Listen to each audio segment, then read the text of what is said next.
간절히 축복합니다. 오늘 말씀 시편 42편 말씀인데요. 우리가 한번 합독해서 읽어보도록 하겠습니다.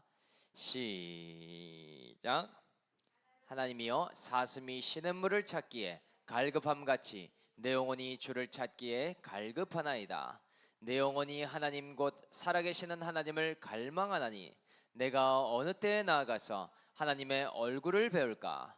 사람들이 종일 내게 하는 말이 내 하나님이 어디 있느냐 하오니 내 눈물이 주야로 내 음식이 되었도다. 내가 전에 성의를 지키는 무리와 동행하여 기쁨과 감사의 소리를 내며 그들을 하나님의 집으로 인도하였더니 이제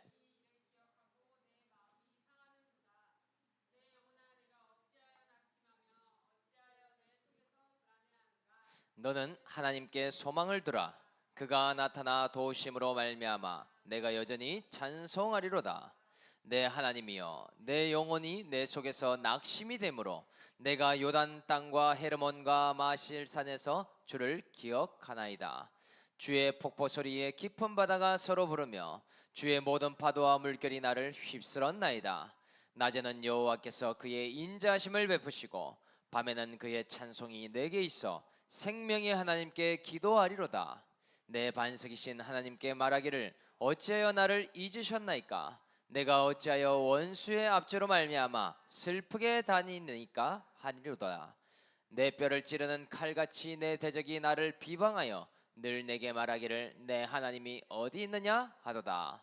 내 영혼아, 네가 어찌하여 낙심하여 어찌하여 내 속에서 불안해하는가? 너는 하나님께 소망을 두라. 나는 그가 나타나 도심으로 말미암아 내 하나님을 여전히 찬송하리로다. 아멘. 오늘 말씀 제목은요, 나의 소망을 하나님께 두게 하십니다 라는 제목으로 하나님 말씀을 증거하도록 하겠습니다. 여러분, 하루에 물을 얼마나 자주 마시고 계십니까? 현대인의 10명 중에 7명이요 만성탈수증을 갖고 있다라고 이야기를 합니다. 만성탈수증이 뭐냐 봤더니요, 우리 몸에 필요한 수분이 2% 정도 부족한 상태로 살아가는 사람을 만성탈수증이다 라고 이야기하는 것이죠. 이 2%가요 정말 별것 아닌 것 같지만요, 3개월 이상 이 상태로 지속되면 몸에 질환이나 병이 생긴다라고 이야기를 합니다. 그래서요, 만성탈수증의 특징이 뭘까? 4가지로 설명을 하고 있습니다. 제일 기본적인 특징 첫째는요, 때마다 시마다 나타나는 갈증이더라. 제일 예민한 것이요 바로 목인데요, 목이 타고 마르는 듯한 느낌을 계속 받게 되더라. 그런데요, 이 만성 탈수증에 빠지면은요, 이 갈증이 계속 습관적으로 나타나게 되는 것 아닙니까?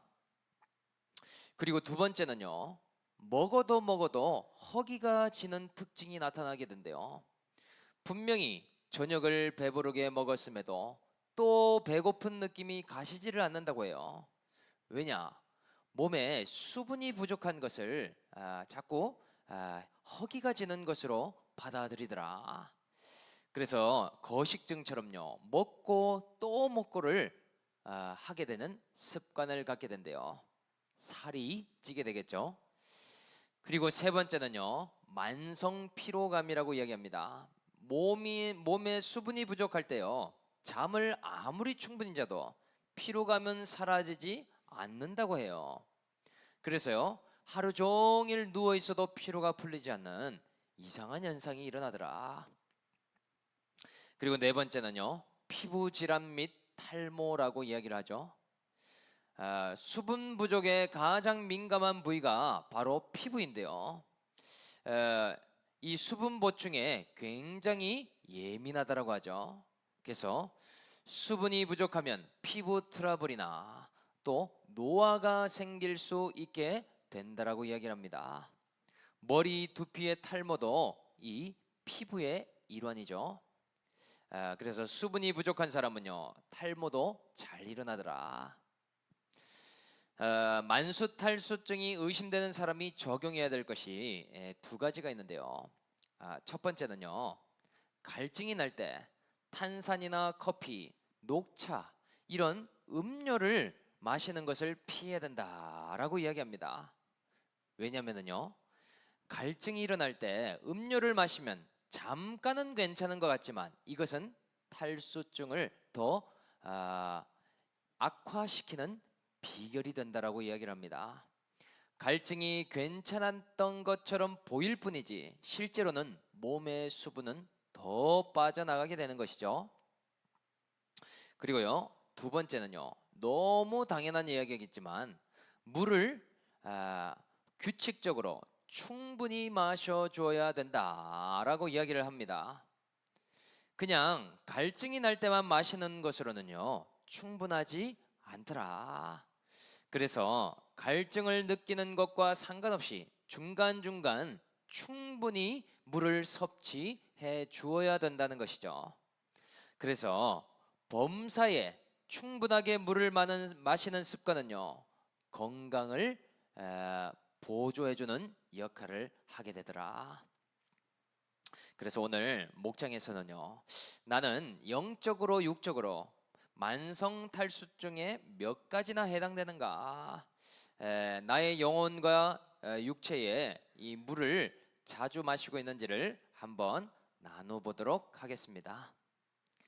그래서 오늘은요 하나님께 소망을 두는 인생은 어떤 인생인가, 오늘 고라 자손의 시편을 통해 함께 나눠보기를 원합니다. 먼저요 하나님께 소망을 두려면 첫째요 내 속에 영적 갈증을 느껴야 한다. 1절과 2절 말씀을 우리가 곱씹으면서 큰 목소리로 한번 읽어보겠습니다. 시작. 하나님이여 사슴이 시냇물을 찾기에 갈급함같이 내 영혼이 주를 찾기에 갈급하나이다. 내 영혼이 하나님 곧 살아계시는 하나님을 갈망하나니 내가 어느 때에 나가서 하나님의 얼굴을 배울까. 아멘. 오늘 시편의 저자는 고라 자손이라고 말하고 있죠.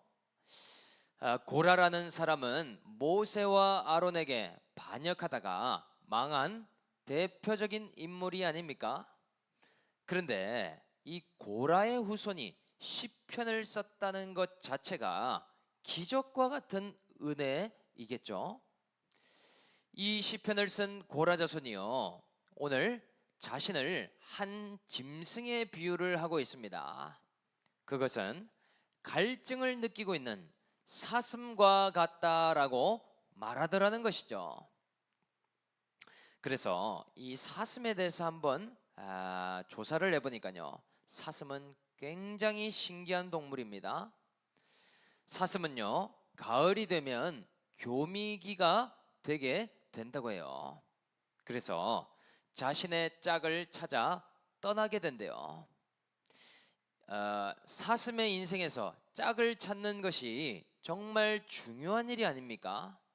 그런데 이것 이상으로 버금가는 문제가 한 가지 있다고 해요. 그것은요 갈증의 문제라고 이야기를 합니다. 사슴은요 모든 동물 중에서도 갈증을 굉장히 잘 느끼고 취약한 동물이라고 이야기를 하더라고요. 어느 정도냐면요 이 사슴이 짝을 찾으려고 길을 떠나다가도 갈증이 오게 되면 갑자기 짝을 찾는 일을 포기해 버린다고 합니다.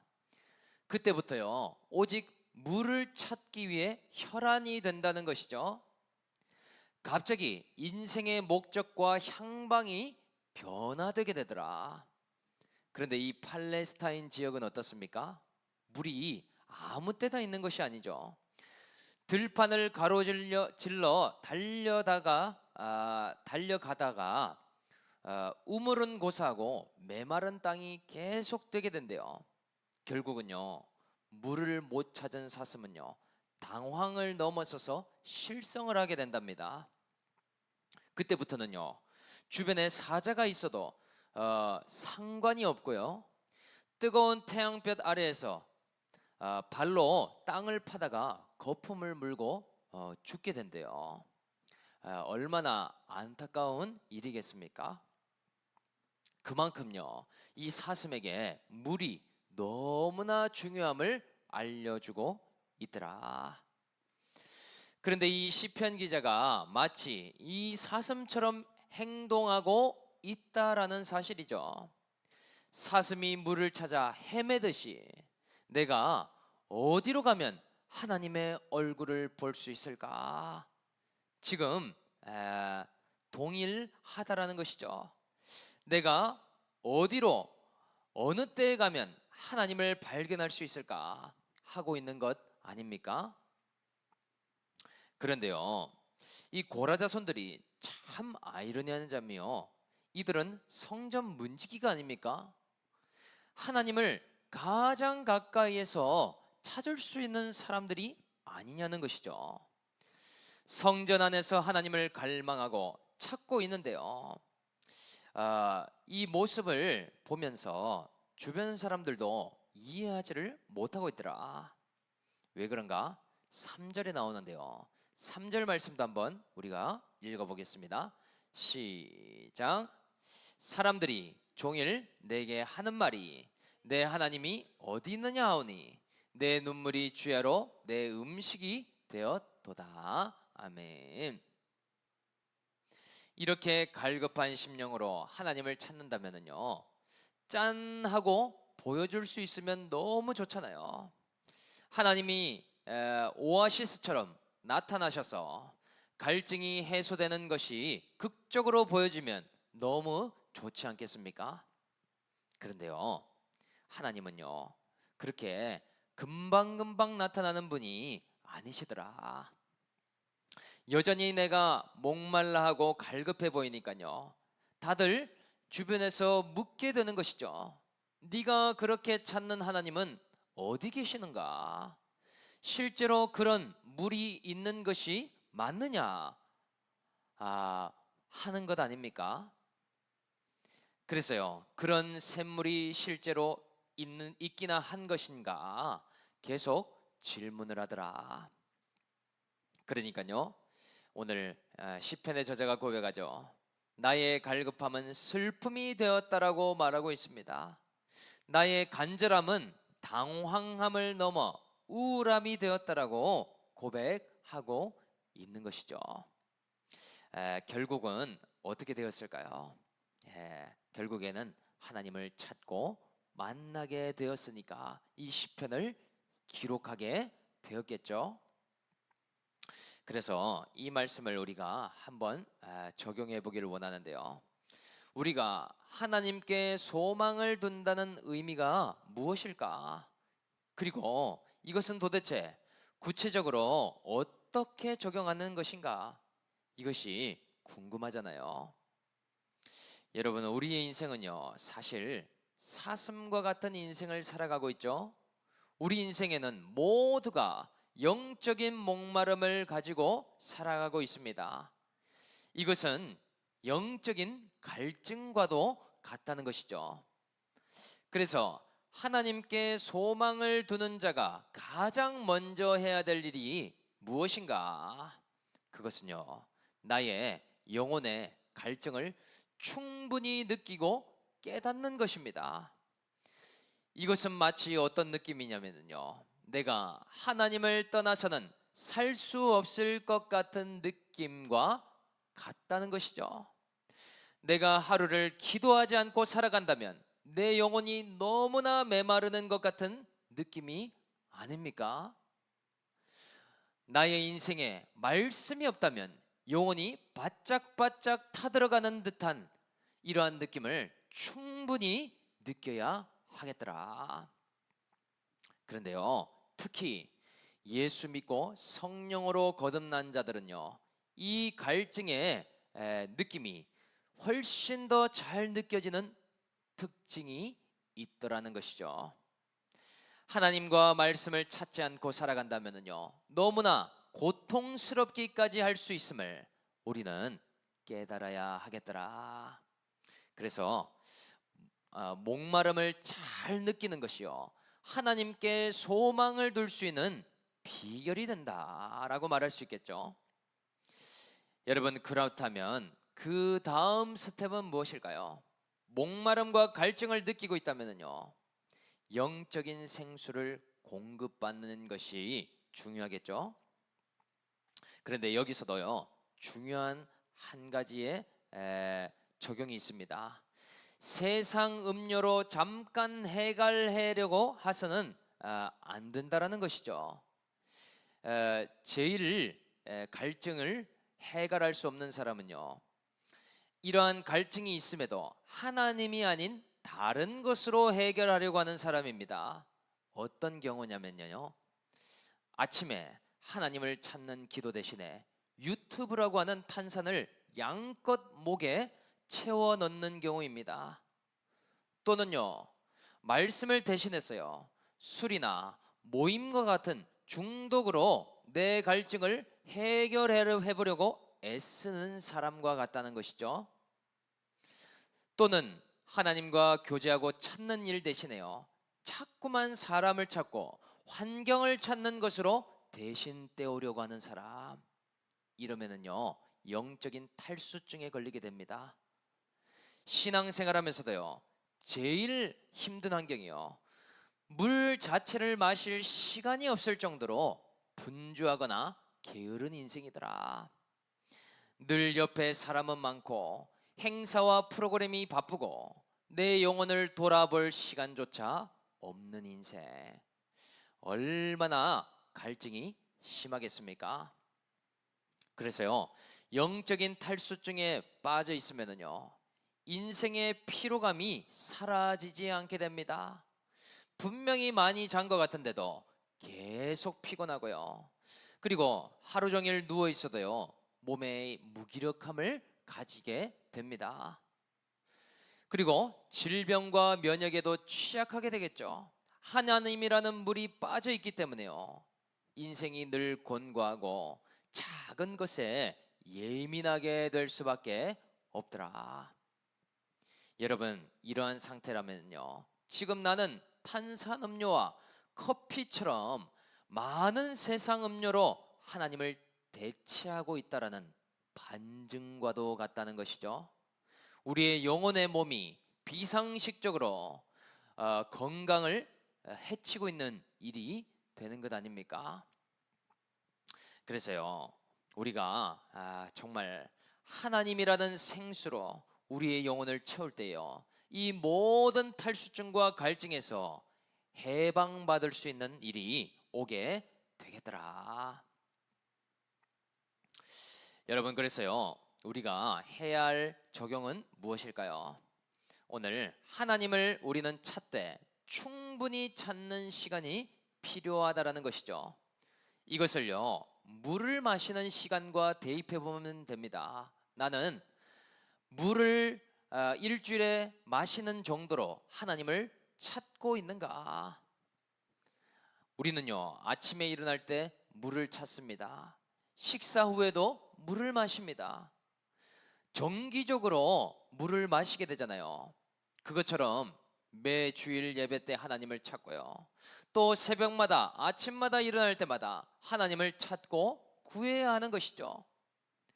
물은 매일매일 마시면서도요, 하나님을 일주일에, 한 달에 한 번 정도만 찾는다면 우리의 영혼이 어찌 되겠습니까? 그리고요, 불규칙적으로도 우리는 물을 마십니다.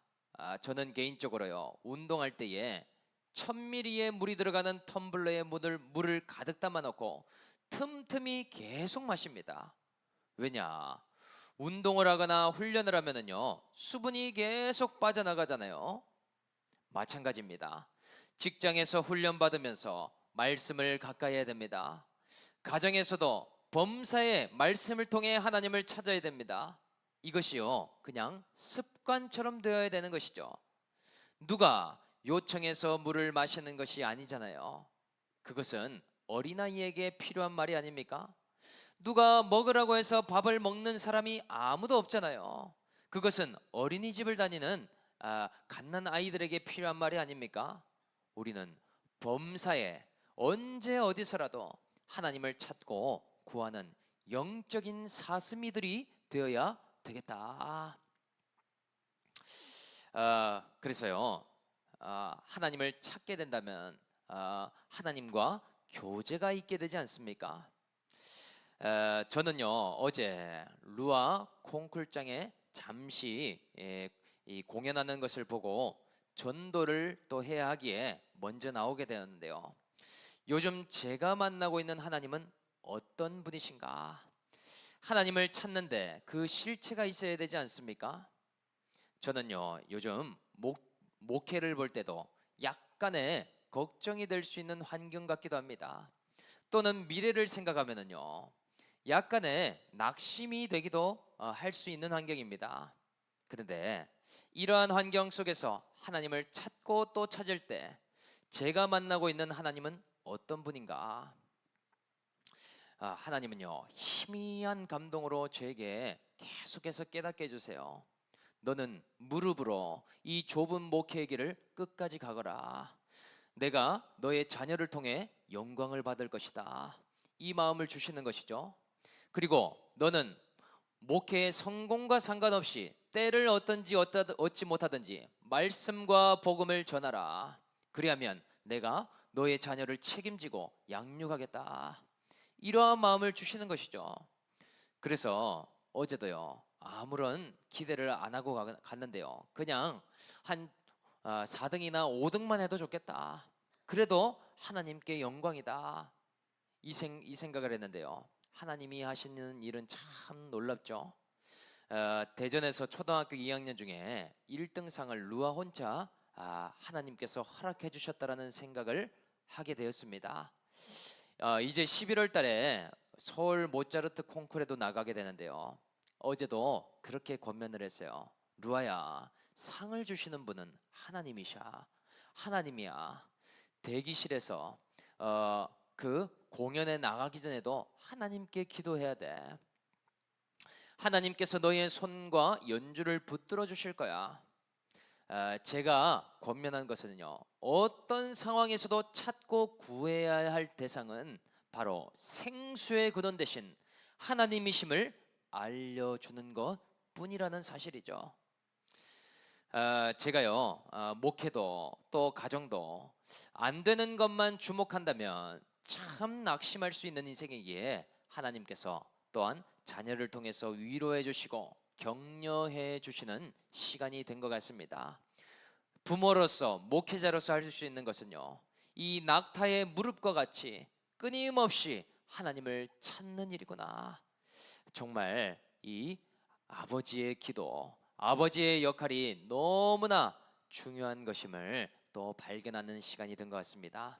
오늘 저와 여러분들 모두가요, 찾고 구해야 할 것이 있다면 생수 대신 하나님을 찾는 일이다 라는 사실이죠. 저와 여러분들 바라기는 날마다 범사에 언제 어느 때라도 하나님을 찾고 구할 때 하나님과 교제함으로 우리의 갈급한 심령이 충만하게 되어지는 우리 올리브 공동체가 될 수 있기를 주 예수의 이름으로 간절히 축복합니다. 하나님께 소망을 두려면 두 번째는요, 낙심의 환경에서 여전히 하나님을 신뢰해야 한다. 5절 말씀을 한번 읽어보겠습니다. 시작. 내 영혼아, 네가 어찌하여 낙심하며 어찌하여 내 속에서 불안해하는가? 너는 하나님께 소망을 두라.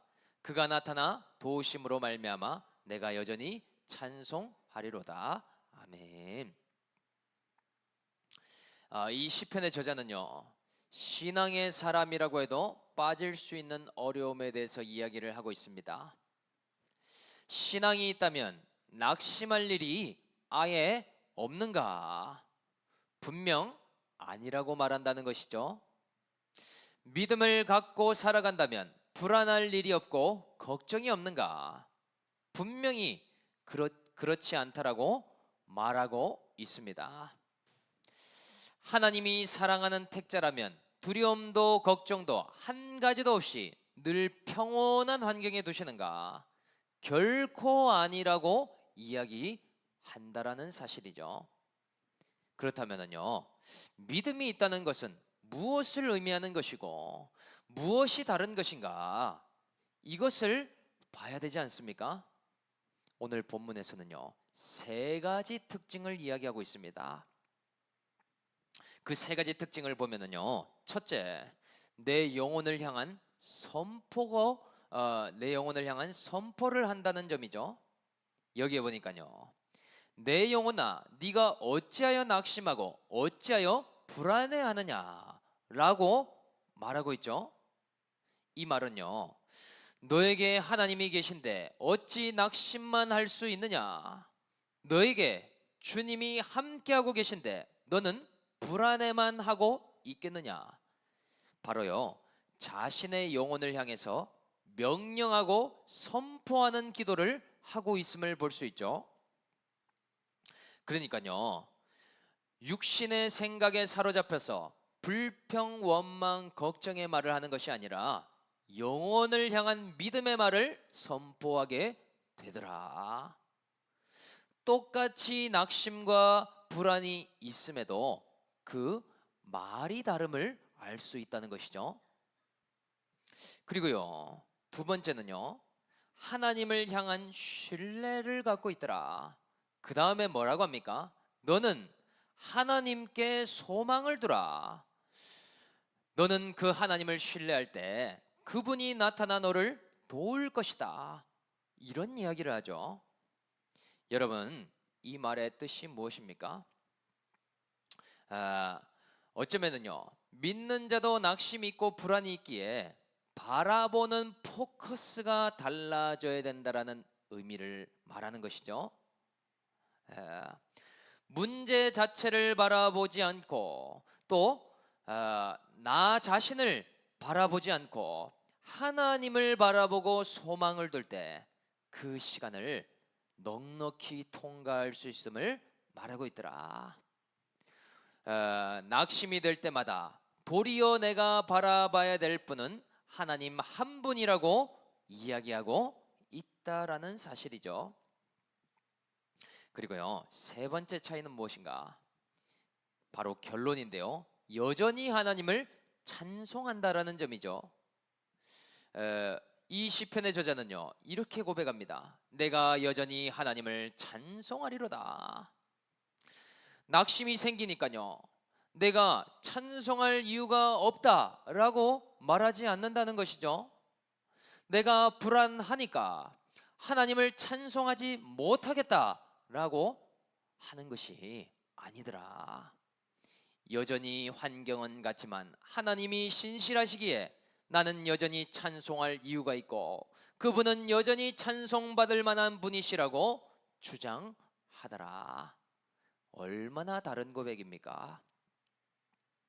그런데요, 이렇게 세 가지의 특징으로 찬송할 수 있는 이유가 무엇일까? 우리가 6절 말씀 또 한번 읽어보겠습니다. 우리가 입을 열어서요, 하나님 말씀을 양식으로 먹음으로 다시 한번 읽어보겠습니다. 시작. 내 하나님이여, 내 영혼이 내 속에서 낙심이 되므로 내가 요단 땅과 헤르몬과 미살산에서 주를 기억하나이다. 아멘. 여기에 보면 어떤 지리적 장소가 세 가지가 등장합니다. 여기에 요르단 땅과 또 헤르몬과 미살산이 나오고 있는데요, 이곳이 도대체 어디인가? 여러분, 이 지역들의 공통점을 봐야 되겠죠. 고라 자손에게 집은요, 성전이 아니겠습니까? 그런데 이 시편 저자가 성전을 떠나서 요단과 헤르몬과 미사를 언제 갔는가 하는 것이죠. 그것은요, 바로 성전을 떠나 고통과 고독을 느끼게 되었던 공통점을 갖고 있는 장소들이라고 말할 수 있습니다. 시편 저자가요, 굉장히 힘들고 어려운 시기를 갖고 있었던 장소라는 사실이죠. 그때에도 하나님의 임재를 갈망하며 하나님의 위로를 받게 된 경험적인 장소를 이야기하는 것이 아닙니까? 그때에도 그랬기에 지금도 나는 그 하나님을 기억하고 찬송하고 있더라. 그러니 이 시편 저자는요, 앞으로도 어떤 어려움이 와도 이 하나님을 경험했기에 신뢰함으로 나아갈 것을 말하고 있는 것이죠. 그때에도 만나 주셨다면 고난의 오늘도 하나님은 만나 주실 것임을 확신하고 신뢰하더라. 그래서 이 말씀을 한번 적용해 보겠습니다. 우리도 신앙생활하면서 낙심할 일이 찾아오기도 하고요, 또 걱정할 만한 일들이 오게 되죠. 그런 가운데에 우리가 꼭 점검해 봐야 될 것이 무엇인가? 두 가지 지표를 오늘 살펴보려고 합니다. 먼저 한 가지 지표는요, 나의 시선과 포커스가 어디를 향해 있는가? 이것은 매우 중요한 일이겠죠. 우리 인생의 상황과 환경은 수시로 유동적으로 변화되지 않습니까? 그런데 만약 포커스가 요동하는 것에 두고 있다면요, 내 삶 전체가 요동칠 수밖에 없을 것입니다. 만약 내 시선이 직장의 환경에 고정되어 있다면요, 월급 때문에 낙심하고 요동치게 되고, 또 직장 동료들과 관계에서요, 계속 좌지우지되는 경험을 하게 될 것이다. 왜냐? 포커스 해야 될 것이 그것이 아닌데 거기에 두었기 때문이겠죠. 또요, 어떤 사람이 나의 모든 포커스가 나의 컨디션에 고정되어 있다고 생각해 보겠습니다. 날씨가 비가 오니 몸이 무겁게 되겠죠. 또 몸이 무거우니 컨디션이 난조라고 느낄 것입니다. 그렇다면요, 하루 종일 무기력과 또 마음의 어려움 가운데에 살아가게 되지 않겠습니까? 왜냐? 그 포커스 한 대로 내 생각과 마음이 끌려가기 때문이죠. 그리고 사람도 만나고 싶지 않고 일도 하기 싫어지게 되는 삶을 살아가는 것 아닙니까? 모든 포커스가 나의 컨디션이기 때문이더라. 그런데 여러분, 믿음의 사람은 포커스가 어디에 있는지 아십니까? 나에게 있지 않습니다. 또는 환경과 상황에 있지 않습니다. 바로 하나님께 있고요, 말씀에 있다는 것이죠. 낙심할 환경이 없는 것이 아님에도 낙심에 꽂히지 않는 것뿐입니다.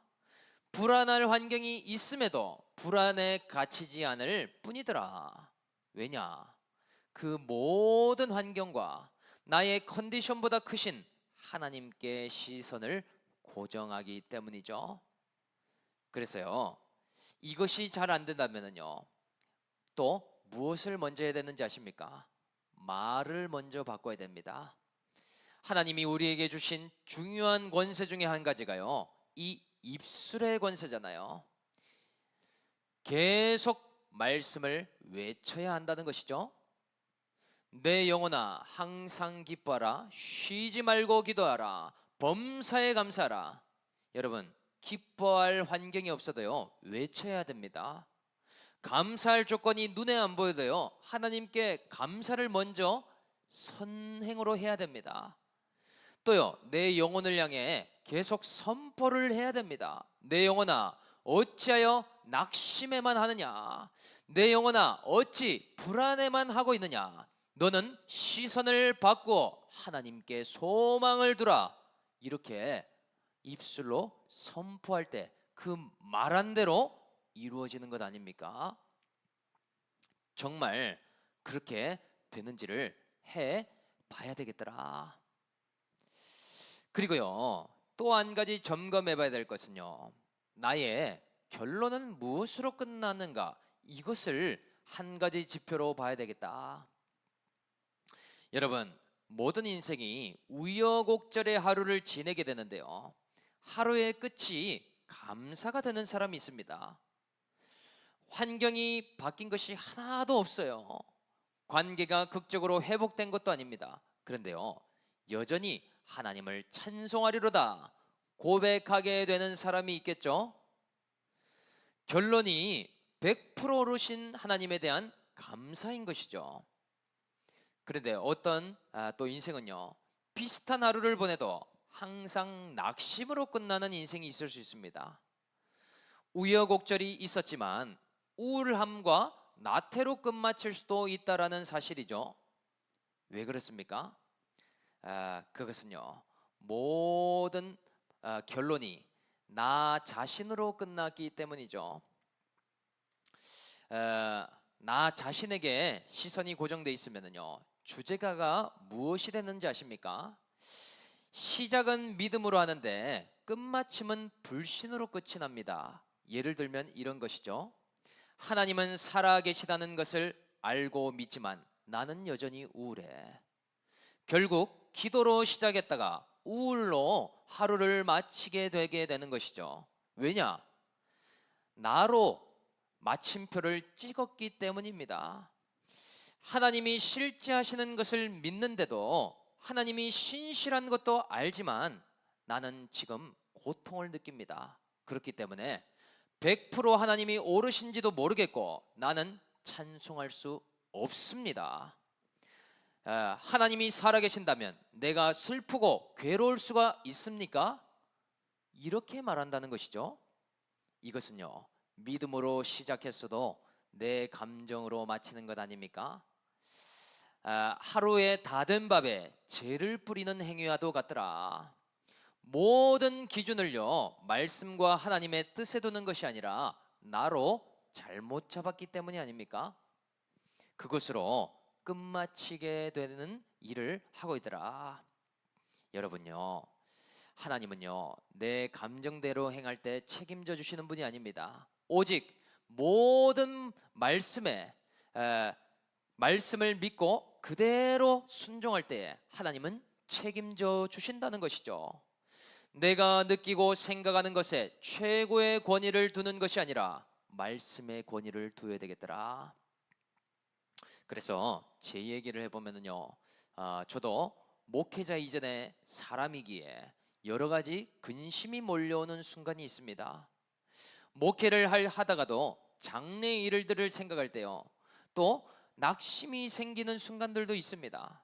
그런데 여러분, 그럴 때마다 무엇에 포커스를 두는지 아십니까? 저는 저의 생각이나 저의 기분을 믿지를 않습니다. 저의 생각과 기분은요, 언제든지 바뀔 수 있기 때문이죠. 그래서 저는요, 요즘 거꾸로 적용을 하고 있어요. 나는 이런 고백을 합니다. 나는 오늘도 낙심할 수 있지만 하나님은 새 일을 준비하시는 분이셔. 나는 걱정이 되지만 하나님은 끝까지 책임지시는 하나님이셔. 나는 오늘도 두렵고 막막하지만 하나님은 지금도 살아 역사하심을 부인할 수 없어. 저는요, 제 생각으로 시작했다가도 믿음으로 끝마치려고 합니다.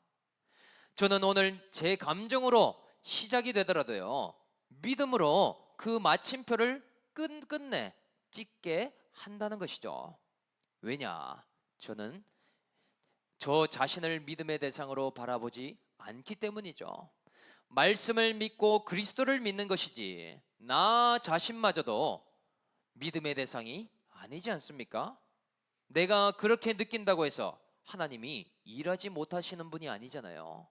내가 그렇게 고통을 갖고 있다고 해서 하나님이 죽으신 분이십니까? 아니라는 사실이죠. 하나님은요, 그 고난을 통해서도 더 큰 일을 행하시는 분이십니다. 하나님은요, 그 어려움 가운데서도 피할 길을 내실 수 있는 분이십니다. 여러분, 우리 올리브 공동체가 작은 교회라서 늘 낙심이 되고 불안이 된다고 생각하십니까? 하나님은요, 여전히 살아계신 분이심을 믿으시길 축복합니다. 저와 여러분들의 삶에 고통과 낙심이 있더라도요, 하나님은 신실하게 나를 사랑하시는 분이심을 기억할 수 있기를 주님의 이름으로 축복합니다. 그때에 하나님이요, 우리의 믿음에 반응하여서 놀라운 일을 행하실 것이더라. 저와 여러분들을 바라기는요, 오늘 무엇으로 시작해서 무엇으로 끝마치고 있습니까? 혹시나 믿음으로 시작해서 내 생각으로 끝마치고 있지는 않습니까? 또한 신앙으로 시작해서 나의 기분으로 하루를 마무리하고 있지는 않습니까? 오늘 이 주일 예배예요. 오늘 우리의 생각으로 시작된 일이 있어도 믿음으로 마무리하고 나의 기분으로 시작되어도 신앙으로 끝마칠 수 있는 저와 우리 올리브 공동체 모두가 될 수 있기를 주 예수의 이름으로 간절히 축복합니다.